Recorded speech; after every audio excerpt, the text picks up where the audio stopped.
benvingudes i benvinguts a aquest acte per commemorar el Dia Internacional de l'Aigua.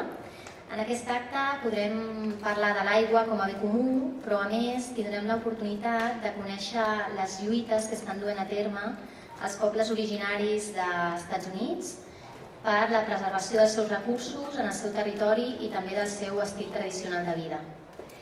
Aquest acte ha estat organitzat per l'Espai Avinyó, Llengua i Cultura.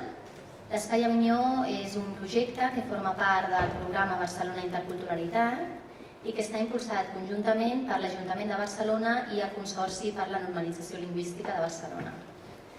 L'objectiu de l'Espai Avinyó és oferir una programació trimestral d'activitats culturals per afavorir el coneixement i el reconeixement de la diversitat cultural de la ciutat. Aquesta activitat d'avui és una mica especial perquè forma part d'un cicle que vam iniciar l'any passat, que el que vol és commemorar els dies internacionals instituïts per les Nacions Unides, però des de punts de vista culturalment diversos, per veure el que ens poden aportar altres mirades per debatre sobre temàtiques d'abast global, com és el tema de l'aigua. Estem segures que la presència de la Jihan Geron avui ens donarà una nova perspectiva sobre les lluites per l'aigua com a bé comú que podrem aprofitar per tota la feina que s'està duent a terme a la nostra ciutat en aquesta direcció. I ara passo la paraula a Lluís Besteiro, que és cap de gabinet de la Regidoria d'Aigua i Energia de l'Ajuntament de Barcelona, que obrirà l'acte.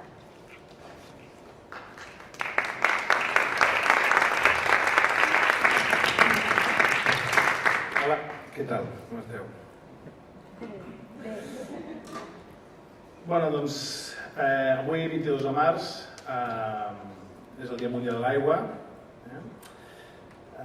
Com ja sabeu, des del 2010 l'aigua va ser reconegut com un dret humà fonamental, essencial per la vida. I és en aquest marc que veiem que arreu de tot el planeta van sorgint lluites per recuperar aquest control d'aquest recurs que en determinats moments sembla que se'ns estigui anant de les mans. I és per això que avui vull convidar la Jihan Geron. El meu accent navajo no l'acabo de dominar, però ella m'ha dit que més o menys es pronunciava així. Ens explica una mica la problemàtica del seu territori al voltant de les aigües i quines són les resistències que s'estan donant al voltant de la seva gestió i la seva recuperació. Ella és directora executiva de la Black Mesa Water Coalition, que és una coalició dedicada a la preservació de la natura i la cultura dels pobles indígenes i que assessora les comunitats indígenes del Canadà i del nord dels Estats Units per recuperar aquests béns intangibles i en aquest cas també el cas de l'aigua. La jornada d'avui d'alguna forma pretén reflexionar al voltant de la gestió pública i la relació amb la cooperació internacional. Fins fa 10 anys, quan parlàvem d'aigua, cooperació internacional, sentíem de lluny les lluites, ens explicaven que a Cochabamba hi havia hagut una gent que estava recuperant la gestió pública de l'aigua i que estava lluitant, que a Buenos Aires hi havia una gent que s'estava mobilitzant per recuperar la gestió pública de l'aigua, que a Uruguai hi havien hagut manifestacions i que s'havien aconseguit fer un referèndum que instava a canviar la Constitució i en aquesta Constitució es diu que l'aigua és un dret fonamental i que no pot estar en mans de ningú que pretengui fer lucre amb ella, i ens semblaven com coses molt remotes, com coses que estaven passant a Júpiter o a Saturn molt lluny d'aquí, que eren problemàtiques que eren alienes a nosaltres. I les veiem amb certa condescendència, llunyania, simpatia.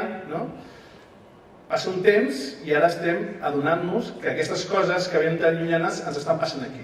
Ens estan passant aquí i això ens fa recapitular i tractar d'aprendre d'aquestes lluites. Pot ser el cas també del dia d'avui. És a dir, el que li està passant a les companyes del Canadà i del nord dels Estats Units amb les lluites al voltant del control de l'aigua no descartem que ens pugui succeir ben aviat. En el cas de Barcelona també tenim les nostres lluites particulars i que ara estan, diguéssim, més fortes que mai, i també estem tractant d'aprendre el que va passar a Cochabamba, tractant d'aprendre el que va passar a Buenos Aires, tractant d'aprendre el que va passar a Uruguai. Estem també lluitant per defensar les nostres sobiranies. Com sabeu, en el cas de Barcelona, a l'àrea metropolitana, la gestió de l'aigua està en mans d'un operador privat des de Allende los Tiempos. Molta gent encara es pensa, la meva àvia es pensava que la companyia de l'aigua, no? Si públic això, no? És de l'Ajuntament. No, no és de l'Ajuntament no hi té cap tipus de control, no? Nosaltres estem també en aquests moments tractant de recuperar el control sobre aquest bé tan preuat. No? I és per això que ens identifiquem amb aquestes lluites que hi ha hagut arreu i per això creiem que aquests intercanvis no han de ser anecdòtics ni simbòlics, sinó que hem de xuclar-los i ensumar-los com coses molt profitoses per nosaltres i que d'alguna forma ens poden inspirar futures lluites. No? Jo sense més dono pas a la Míriam. No? Bona tarda. Primer de tot, agrair a l'Ajuntament de Barcelona i al Departament d'Interculturalitat per convidar-nos avui a Aigua és Vida, perquè la veritat és que és una conversa amb la Jihan que ens ve molt de gust de tenir. Igual que en Lluís parlava del treball que s'està fent des de l'Ajuntament, des d'Aigua és Vida estem fent molt treball, estem intentant caminar cap a una gestió de l'aigua més participativa i més democràtica. Llavors, en el marc de commemoració d'aquest Dia Internacional de l'Aigua és que volem compartir les experiències de resistència de les comunitats Navajo i Hopi a la meseta d'Arizona als Estats Units i conèixer aquestes estratègies que han fet servir per enfrontar-se a l'empresa Peabody Coal Company, que és l'encarregada d'explotació de les mines que tenen en el seu territori. La Jihan serà qui ens acompanyarà per fer això. És índia, navajo i afroamericana, directora executiva de la Black Mesa Water Coalition, que és una organització que es va crear el 2001 amb la voluntat de construir comunitats sostenibles i abordar els problemes d'esgotament de l'aigua, l'explotació dels recursos naturals i la promoció de la salut de les seves comunitats, és a dir, que ho toquen tots.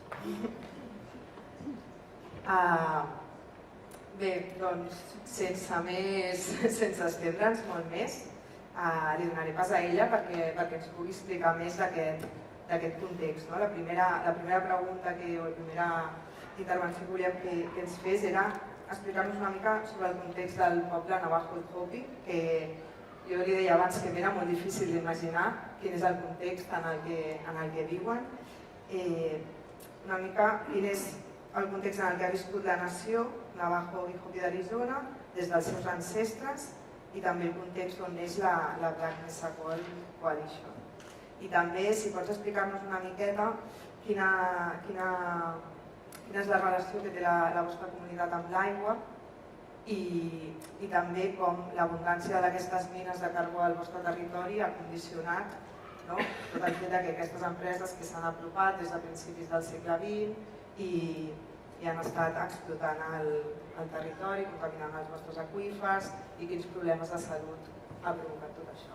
Si ens pots fer una primera pinzellada perquè ens introduïm en ens apropem a aquest món. Sí. I a partir d'aquí ja... Okay, all right. Brief. I will try to keep it brief. Hello, everybody. I hope you're all doing well.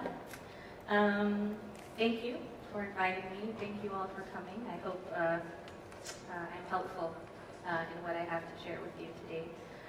So yes, I think I'll start just a little bit with kind of what's important about our culture as Navajo people, a little bit, kind of some of our values. So the first one is this concept of which is clanship system. So Navajo people, we have 4 clans. I'm my mother, so I'm my mother's clan. The second clan is your father's clan. The third clan is your mother's father's clan. And your fourth clan is your father's father's clan. So this is how we relate to each other beyond just blood relationships. So say if I meet someone else, my clan is called Tuatapere. It's a Navajo word and it means bitter water. And so if I meet someone else who's Tuatapere, that person is going to be my brother or my sister. That's how you have to treat them. And it's a way that we made sure that our community takes care of each other. And that's probably one of the most important things about our culture is the caste system. And another, I guess, like what Navajo people strive for is this concept of Huizhong. So Huizhong is a Navajo word which means it's hard to translate into English, let alone translate it the second time. But how they say it in English is walking in beauty.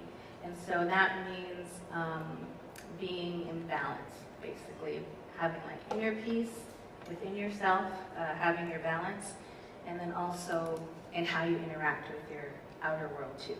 Other people, the land, water, all balance. So these are kind of the two really important foundational concepts, I think, in our culture. And really what they reflect is thinking about the collective, not just yourself. You're not supposed to only think about yourself as an individual, but about everything around you. And it also is about connection to place. So not to be separate from the earth or anything, but to be part of it.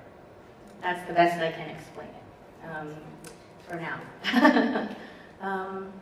And then, I mean, you all know what happened. I saw a statue of Christopher Columbus over by the beach. And so, you know, the colonization had a huge impact throughout the Americas. And in our region, which is in the southwestern United States, desert region, the Spanish were actually the first people to come to our area from the south. And they are very influential over the Pueblos in our southwestern region too. But for us, the Spanish didn't have that much of an impact on us in that direct way. So I think it was just because where we lived and how we lived, very hard. We don't live in little pueblos or little communities. We are like a bit of nomads and spread around and very autonomous. So in a harsh environment. So I think that played to our benefit actually during these times. So it was actually the Americans who finally reached our area and started to have a huge impact on us probably in the 1800s. And I won't get too much into the details, but we were definitely part of the termination policies of the US government, which is kill all of the native people, conquer them, and we were able to resist that. We were also part of the trying to push us away out of our areas and put us in like basic concentration camps. That did happen to us too in 1864. We were put in this place called Bosque Redondo in New Mexico, the state of New Mexico. But that also didn't work, and if you hear it from our own people, it really had to do with our prayers and our beliefs and our sticking together as a community that allowed us to come back to our homelands in 1868. And we signed a treaty with the US government. Part of that treaty, what we got out of it, is that we would have a permanent homeland for Navajo people, and that was the beginning of what's our reservation now. And then two very important things I think that we gave up to or agreed to in the treaty was, one, that we would not continue warring with Americans. So we would put down our weapons and stop doing that. And the second thing is that we agreed that we would send our children to be educated by American people. And I think that that is something that actually had a huge impact on us. So now I'm going to skip to the 1930s. Even up to kind of like mainstream society is still really relatively new to Navajo people. Up to the 1930s, we were still pretty much living a pastoral lifestyle. You know, we had sheep herds, we farmed, we were really able to take care of ourselves without being part of the wage-based economy. That's fine. Until the 1930s, around that time, the early 1900s, when the government discovered all these natural resources in our region. So they decided that they needed to figure out how to gain access to those resources. And one thing that they did was to organize our government. So they modeled our government after the US government. They created a business council, actually. So they created decision makers, people who could decide things on behalf of the whole tribe. Where before that, in our clan systems, there was no number one person who made decisions for everybody. Everybody was able to do and live how they wanted, respectfully, of course. But this is why they set up this government, so they could have someone be in charge of all the Navajos and make mineral deals with them. The second thing that they did was to take away our ability to take care of ourselves. So as I mentioned before, we were nomads, we moved to different camps throughout the year.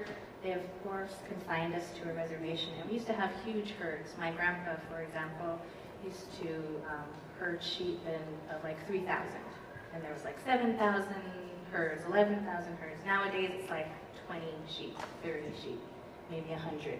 You know, is the size of herds that people have now. So also in the 1930s, they killed. It was called the Great Navajo Sheep Reduction. They killed thousands and thousands and thousands of our livestock, which made us not able to take care of ourselves, which then made us dependent on the economy that they were bringing in to us, fossil fuel economy.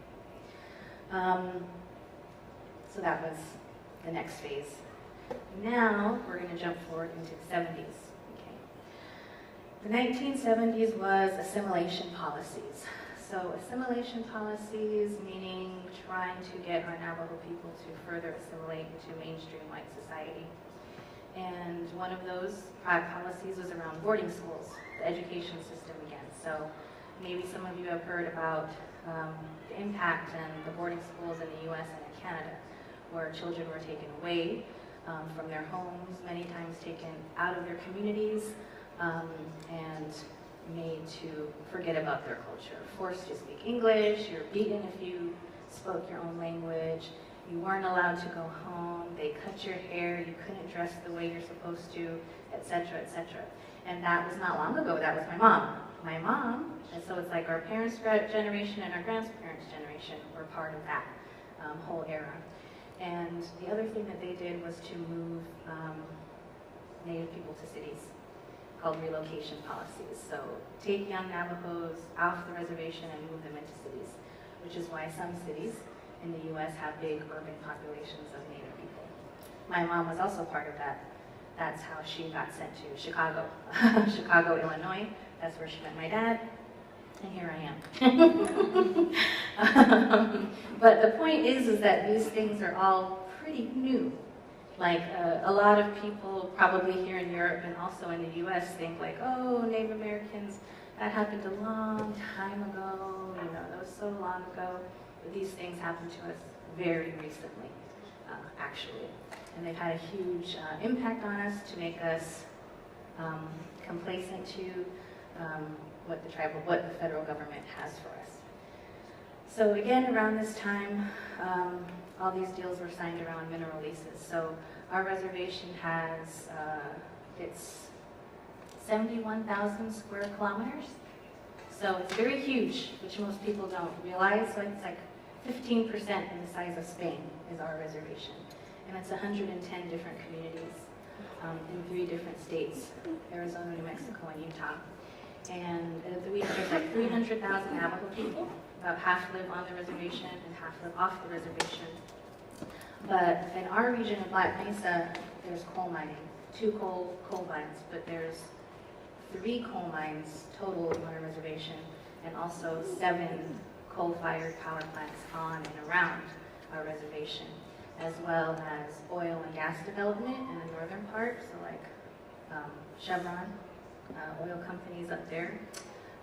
And there's also a huge natural gas fracking boom on the eastern side of our reservation, as well as a whole history of uranium mining too. So it's all kinds of resource extraction throughout this time.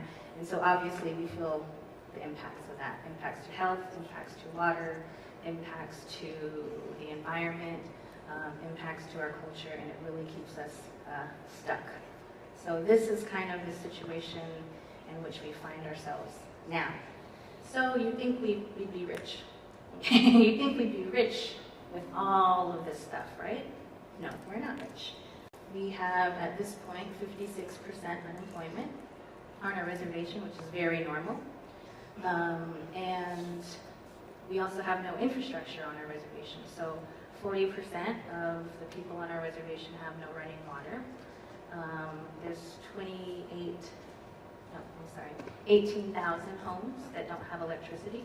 So it's very common to have no electricity or no running water growing up on the reservation, and it's fine. So the point is that we receive very little benefit from these things and a lot of the negative impacts. So Black Mesa is a mesa, and it has about 21 different communities on it, and it's Navajo and Hopi communities. So the Navajo reservation is here, and the Hopi reservation is in the middle of it, and Black Mesa crosses both of them. So it's on both of our reservations, and there are 2 coal mines on it. One is the Black Mesa mine and one is the Canton mine. The Black Mesa mine is what prompted us to start organizing in our communities. Us at BMWC as students is when we started in 2001. Under Black Mesa is the Navajo Aquifer. It's kind of like a bowl of water, and it is pristine drinking water. It's like very high quality water, and it's the only source of drinking water in that whole region. Okay, remember we live in the desert. So Peabody Coal Company, who operates both mines, was using the groundwater, pumping it up, mixing it with pulverized coal, and then pushing it through a 273 mile, which means what in kilometers? I wrote it down, sorry. The metric system is new to me. 440 kilometers away. So it would push that for over 30 years. That's how much water it was using every day to send to a power plant someplace else. And that's why we started, is because of that overuse of water. And they weren't paying anything for it either. So it was just a really bad situation. And community members on both Navajo and Hopi were seeing that springs were drying up, that water was becoming scarce, and there was a report that came out that finally proved that. So that's what really motivated us to start organizing. And we organized our communities. I'm going to skip through this part, but we organized our communities to stop Peabody from using water for transportation of coal. And with that, that was a big part of leading to one of the mines shutting down in 2005, the Black Mesa mine. So, yay! Now the second mine is still operating. It sends coal to the Navajo generating stations, which is the largest coal-fired power plant in the whole western United States. And it was created in order to pump water from northern Arizona to southern Arizona. So that's through a canal system called the Central Arizona Project. That's how the cities of Phoenix and Tucson and all the big cities down in southern Arizona get their water. For anybody who's been to Phoenix or Arizona, you would never know that they don't have any water for themselves, because there are swimming pools everywhere, water parks, giant agricultural projects, golf courses, misters everywhere. You know, it's just a place, all of these cities that we provide water and energy to. Las Vegas, Phoenix, Los Angeles, they all are extremely wasteful. And it's an attitude that we're going to conquer this place, you know, as human beings, and we're going to do whatever we want. That's the attitude that built those cities. And we, as a Navajo Nation, were considered to be a national sacrifice zone, meaning they're okay with sacrificing our area in order to build up these other areas.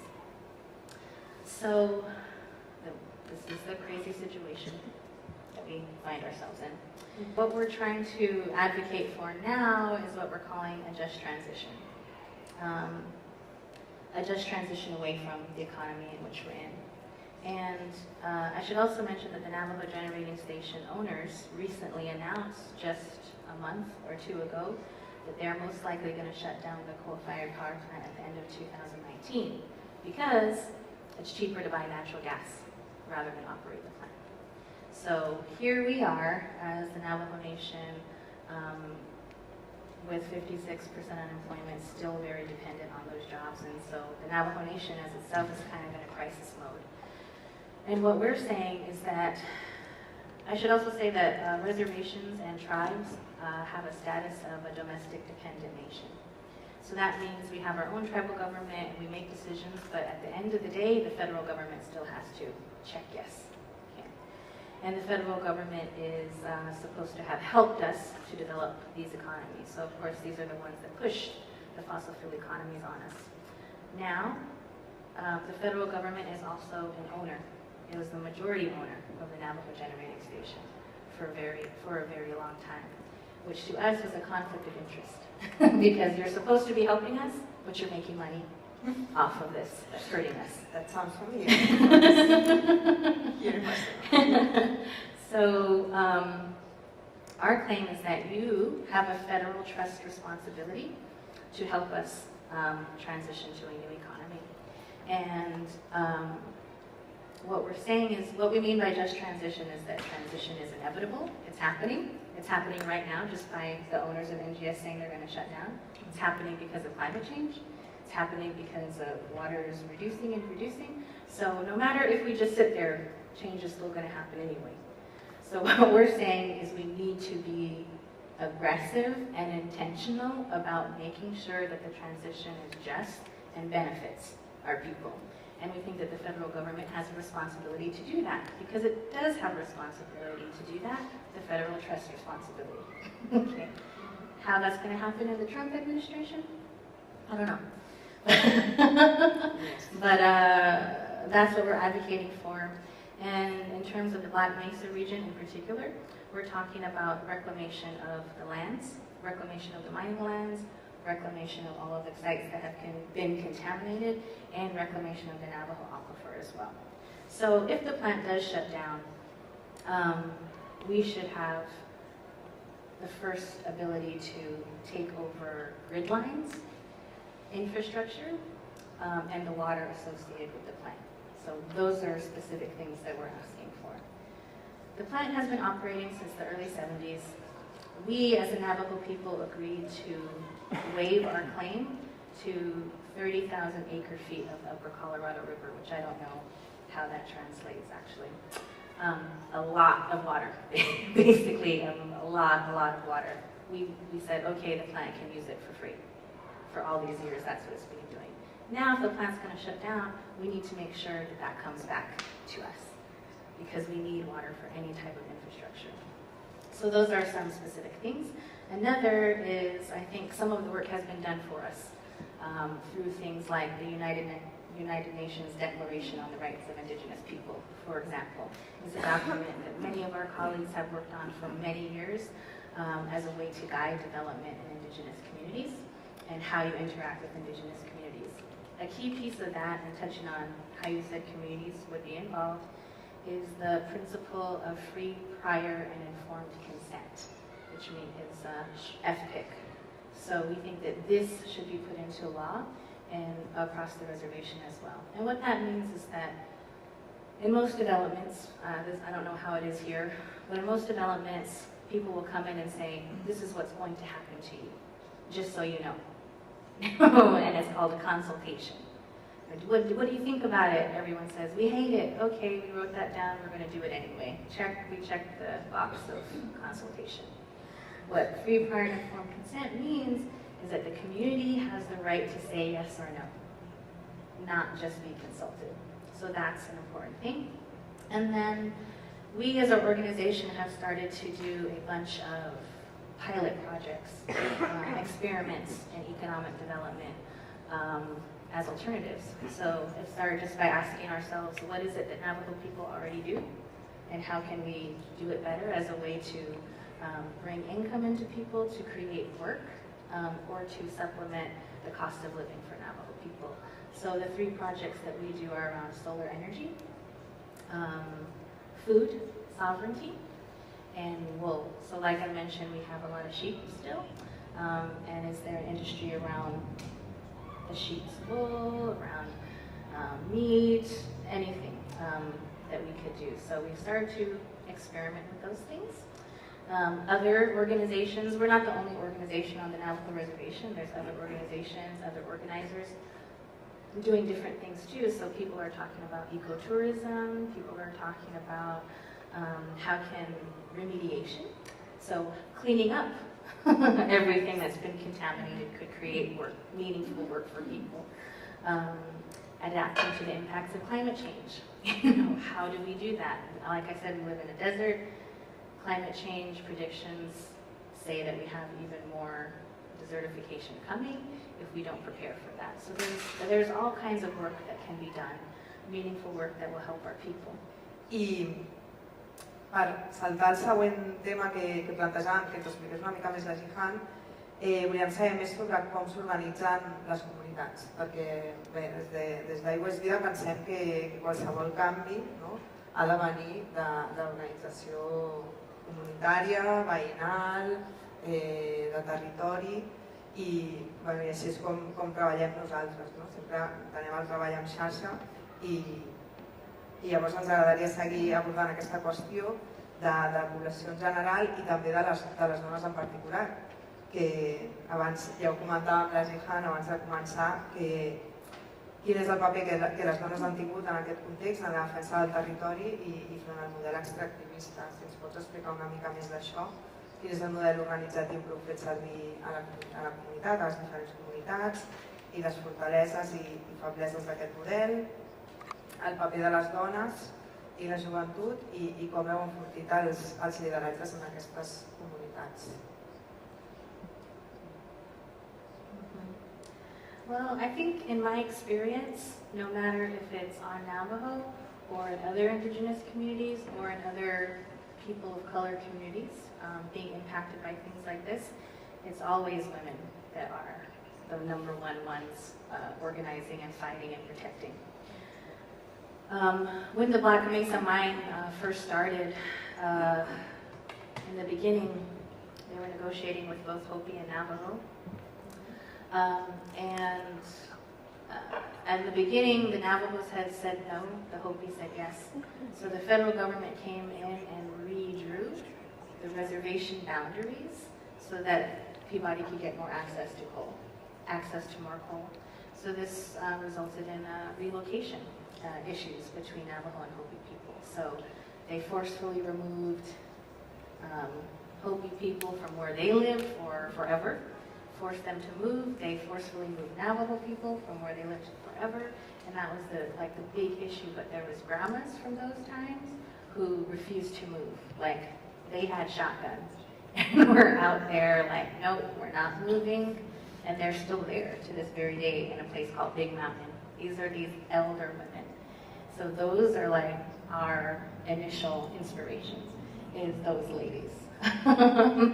Very tough ladies, and it's always been that way because traditionally and culturally, that is the role of women. Women are the ones who have a say over what happens to the lands and water. And so then that's our responsibility to protect the lands and the water. So I told you earlier that my clan is Twajimi. So that means that that's my mom's clan, and that was her mom's clan, and that was my grandma's mom's clan. So that's how we're matrilineal. It does not have anything to do with my dad's last name. It's my clan. Okay. And so traditionally, women, as I said, were in control of the resources and the land. And if I have daughters, okay, that means they would stay here with me. They're going to live somewhere nearby, and they're going to be the next in line to manage this area. If I have sons, they're going to go live with their wife's family. That's how it works culturally. Now that changed again through all the assimilation policies where the federal government came in and said, like, well, I don't understand why women have power. Men are supposed to have the power. So they put in policies where they gave the oldest men the decision-making power. So imagine how much that changed everything. That these men, who are not even from that place are now the ones who are in charge of it. So this, I think, is part of why all these bad decisions about land management had happened on a reservation. That's another huge part of it. And so, I think part of the solution, definitely part of the solution, is to decolonize. And part of decolonization then is to reinstate the traditional role of women. And, you know, the federal government has done their best to assimilate us into their way of thinking, which I've already gone over. Now, that's one example of what assimilation has done to us. And I think two more that are worth mentioning that I think are probably our biggest challenges, because, you know, we've done studies about the solar potential. We've done reports, we've gotten people involved, we've found investors, we've found funding. That doesn't seem, so you think, hey, this is a good idea, everyone's going to agree with it. But that's not necessarily how it always happens. And our two biggest boundaries, I think, is our tribal government. The first is our tribal government. And again, the people in power are the ones in my mom's generation. So they're the ones who went to the boarding schools. They were the ones that were sent to cities, and they were the ones in which assimilation policies were focused. So they are very stuck in thinking that this is the best way forward, or stuck in thinking that the federal government will tell me what to do and that's the best way forward for my people.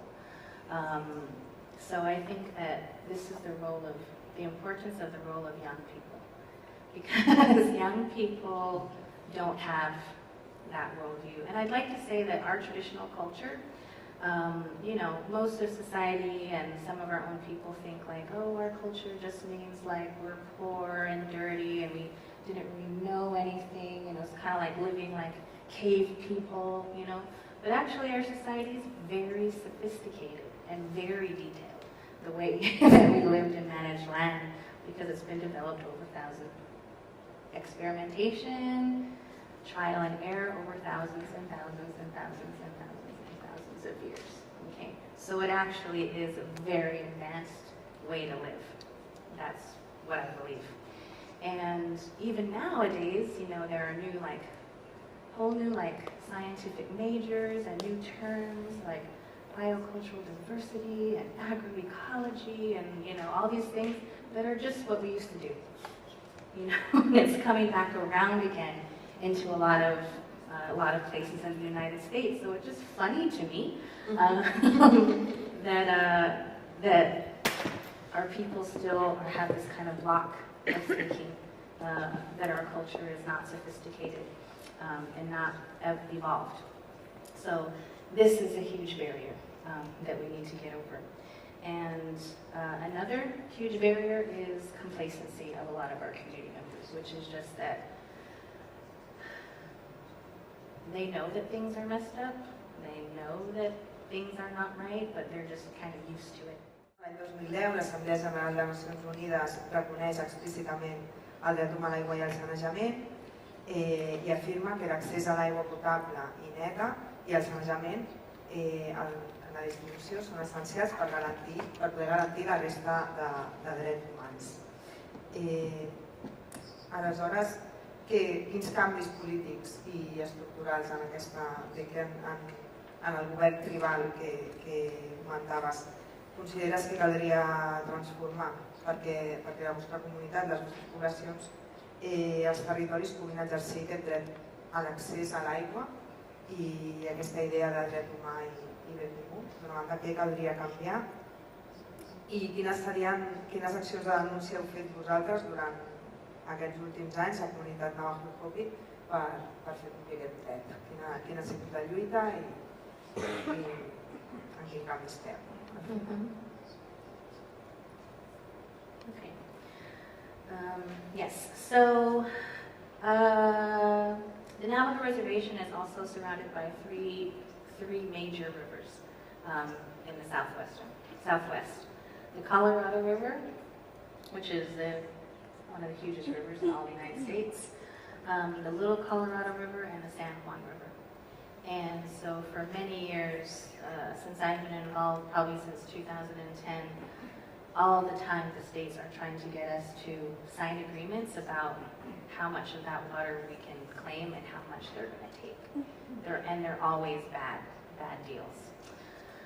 This is from one of the the last time they tried to pass a water settlement. So it says, "Our land, our home, our water, don't give it away."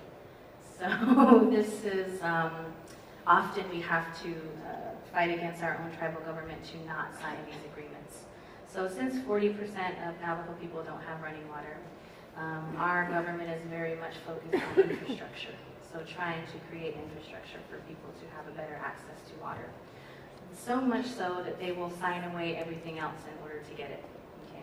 The last settlement agreement that was proposed in 2012, when these shirts were made, they made a deal that they would build a main stem pipeline for 7 Navajo communities, 7 out of 110. Okay?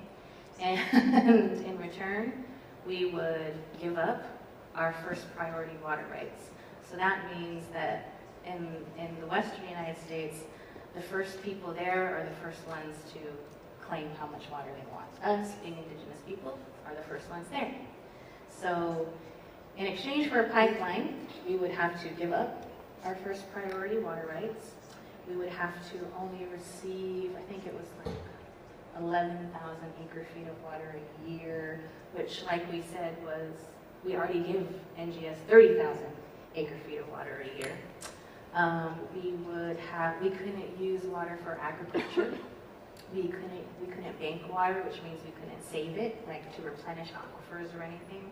We couldn't sell water in order to make money. So there's all these rules against us.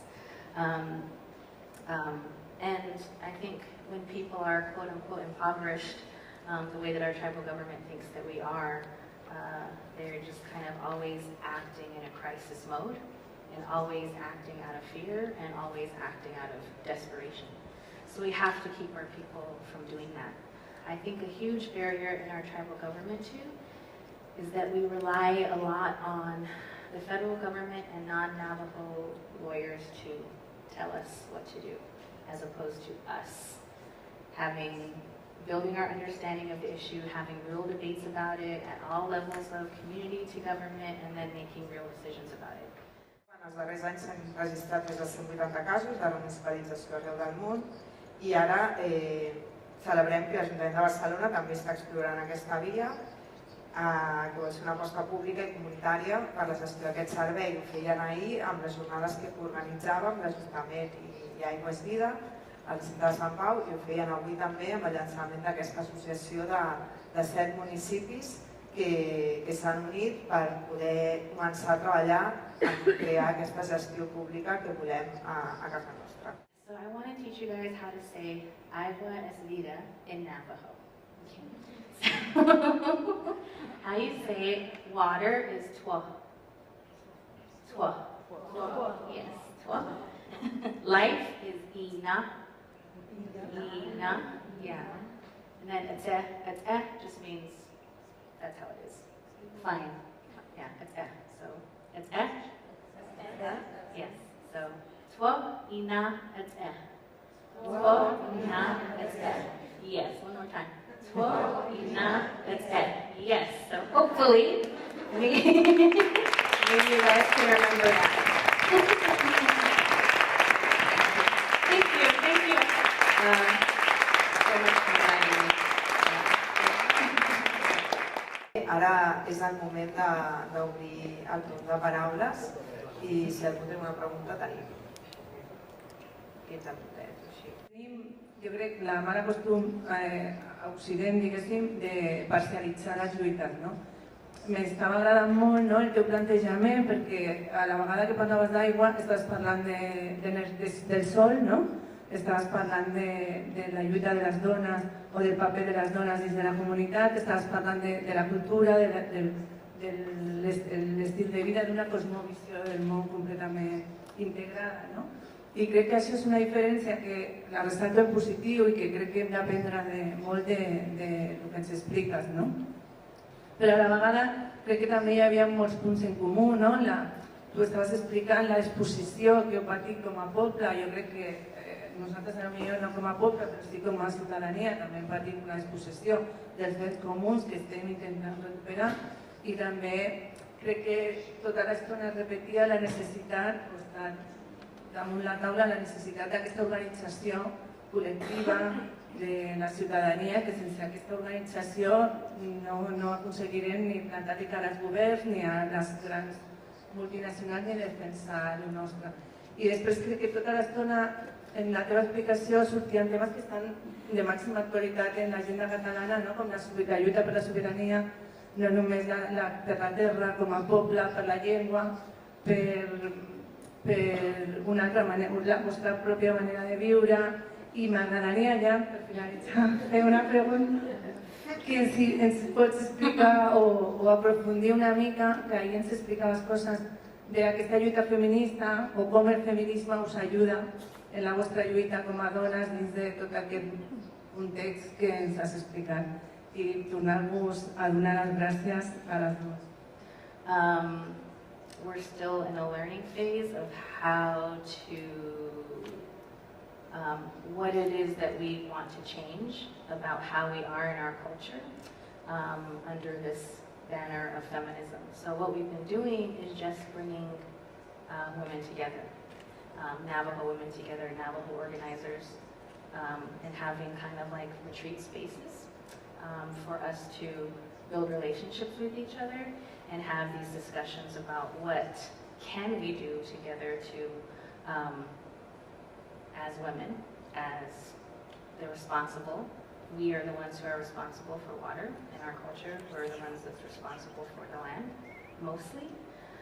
So what is it that we have to do collectively together, and how that has translated into like projects or campaigns or legislations, I don't know. We don't know. We're not at that part yet. But I also feel like it's really important for us to build a supportive community.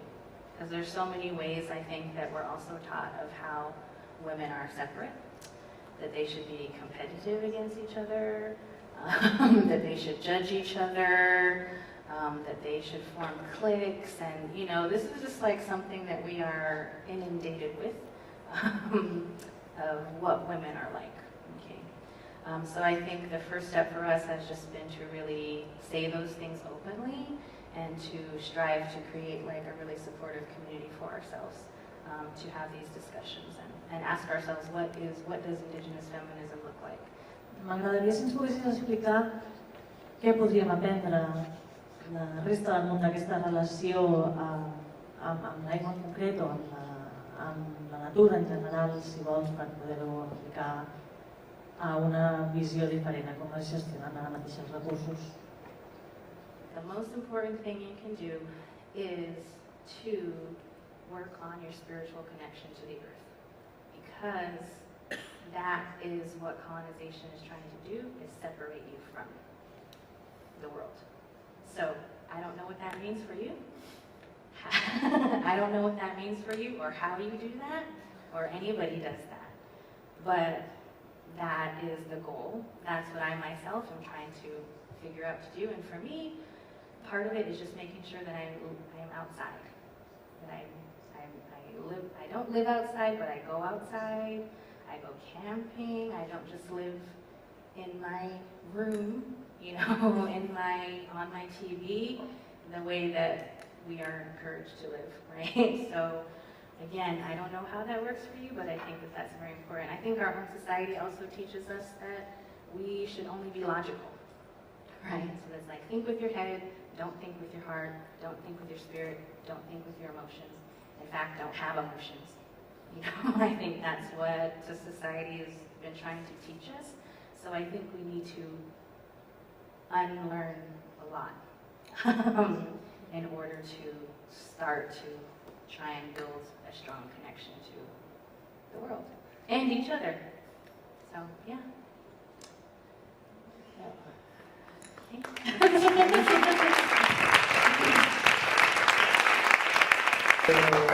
Bé, jo cada vegada que em toca fer la cloenda després d'una conferència, d'una xerrada, d'un diàleg com aquest, penso que hauríem d'adoptar un costum d'un poble que viu, que forma part, evidentment, de Catalunya i de tot l'estat espanyol, que és el poble gitano, que tenen un costum, que és que diuen que el que parla millor parla l'últim, per tant jo no hauria de parlar, ho tinc claríssim.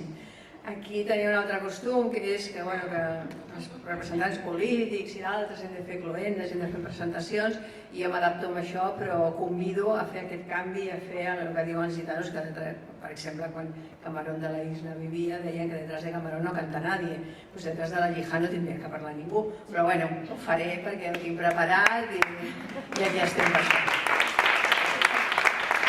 I una altra reflexió que em ve a la ment és que de vegades hi ha gent que em pregunta per què soc tan fan de la interculturalitat i d'aprendre d'altres cultures. Suposo que tots els que esteu aquí no m'ho preguntareu després d'escoltar-la també amb elles. D'això també estic segura. Doncs amb aquestes dues coses vaig a fer la cloenda oficial. Que us dono les gràcies a totes per la vostra assistència, per la vostra atenció a aquesta jornada, on hem tingut el privilegi de veure en directe, d'escoltar la Jihan Guerón, directora executiva, com ella ja ha dit i explicat, de la Black Mesa Water Coalition i assessora per a comunitats indígenes dels Estats Units i de Canadà, que han patit l'impacte, com s'ha explicat, de l'explotació dels recursos hídrics. Avui ens hem trobat aquí al Centre Cultural del Bor, que és un espai emblemàtic, cultural i socialment per la nostra ciutat. Aquest acte pertany a la programació de l'Espai Avinyó, que intenta apropar a la ciutat de Barcelona aquesta mirada intercultural que ha de ser transversal en tota la nostra vida. I el que volem és donar sobretot espais de diàlegs que mostrin realitats diverses, sovint amb molts més punts en comú a la nostra societat del que pensem i del que tenim present. I volem que les activitats de l'Espai Avinyó no deixin indiferents a les persones, crec que avui ho hem aconseguit, que vinguin. I volem que aquestes estones ens convidin a replantejar-nos moltes situacions i actituds, a sensibilitzar sobre la importància de responsabilitzar-nos de les nostres accions i d'actuar en conseqüència.